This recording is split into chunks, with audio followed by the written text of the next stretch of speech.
بسم الله الرحمن الرحيم الحمد لله رب العالمين اللهم صل وسلم وبارك على سيدنا محمد وعلى آله وصحبه أجمعين.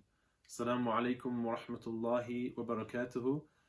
Welcome to the short reminders at this strange time of coronavirus, where we'll be just focusing on openings from isolation, looking at ways that we can benefit from this Ramadan in the best way possible, inshaAllah. I just want to reflect on what our intentions and thoughts were when the social isolation was imposed. It's strange that people have got quite used to it very, very quickly within a few weeks, which shows the adaptive nature of the human being in some ways. But what was it that you thought when you had extra time, when you were working from home, weren't having to travel, you had this additional time, and I'm talking to myself as well. Many of us thought about doing the garden that we've neglected over the year, or doing chores around the house, getting the accounts done. People have thought about learning a language, all these things that people intend when they've got some extra time. But how many of us made intention then to worship Allah subhanahu wa ta'ala, to gain more knowledge, to think about the things that we've neglected in terms of our deen? Allah subhanahu wa ta'ala says at the end of Surah Al-Sharh, فَإِذَا فَرَغْتَ فَانْصَبْ. When you become free, then devote yourself to your Lord. If you become fariq, if you don't have anything that's happening to fill your time with, go and worship Allah subhanahu wa ta'ala. Ibn Abbas radiallahu anhuma, commenting on this verse, said that it meant that when you finished from the prayer, make dua or do dhikr, i.e. you finished from one thing, continue the goodness, continue the reward.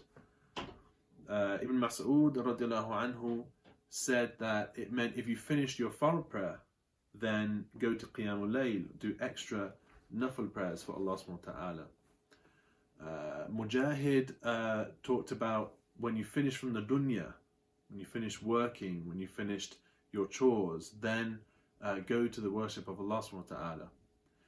Imam al-Junayd, he said, فَإِذَا فَرَغْتَ مِنْ أَمْرِ الْخَلْقِ فَاجْتَهِدْ فِي عِبَادَةِ الْحَقِّ.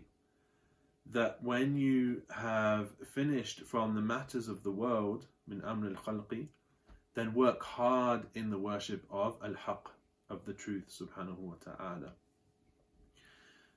So when we have free time, it's very easy, if our lives revolve around being busy and filling our time, then automatically it will be an extension into that free time of things like getting chores done, finishing off your work, right? But actually what Allah subhanahu wa ta'ala is asking us to do is, when we have this free time, yes, we have to work, yes, we have to look after the house, we have to look after the children, we have to right, we have lots of responsibilities, do those.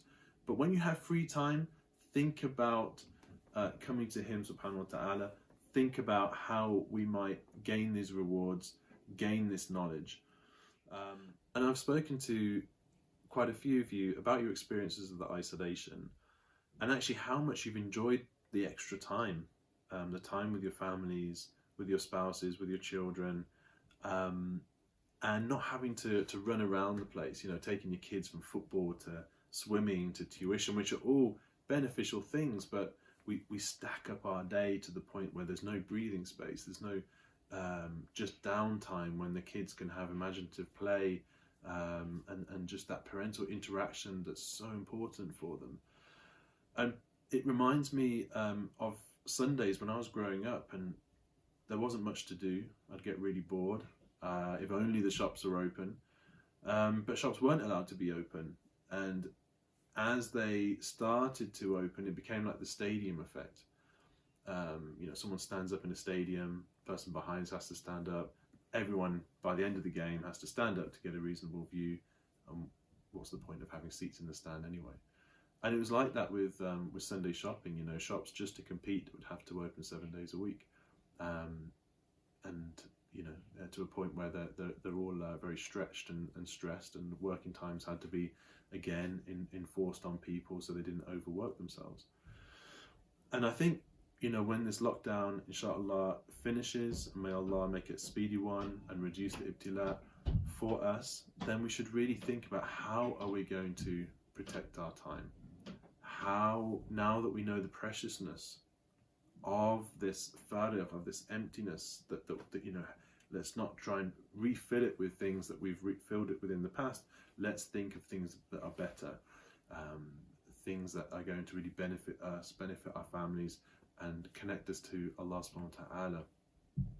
I remember when I was in Syria in my fourth year, after my fourth year of medical studies, and I went to my Sheikh Muhammad al-Qubi, hafidhahullah, and I said, Sidi, I'd really love to stay here, and I want to become a scholar and sit with you. And he asked me what year I was in at university. I said I was in fourth year, Sidi. And he said, okay, go back, finish your studies, become a consultant, and then you can come back. And I said, okay, I accepted it. It was hard to accept, but I said, Sidi, if you could give me some advice, what would you give me? And he said, when you're finished from university, go home. When you're finished from studying, go home. Spend some time there. Don't just go out for the sake of going out. And I saw this, subhanAllah, the benefit of this wisdom and the khayr that came out of this wisdom, of trying to protect that time, of not filling it with things which are outside the ibadah of Allah subhanahu wa ta'ala. So, may Allah subhanahu wa ta'ala accept your fasting today, accept your good deeds, and may Allah subhanahu wa ta'ala allow us to fill our free time with jihad in His way, of studying this deen, of coming closer to Him, subhanahu wa ta'ala. Walhamdulillahi rabbil alameen. Wa sallallahu ala sayyidina Muhammadin wa alihi wa sahbihi ajma'in.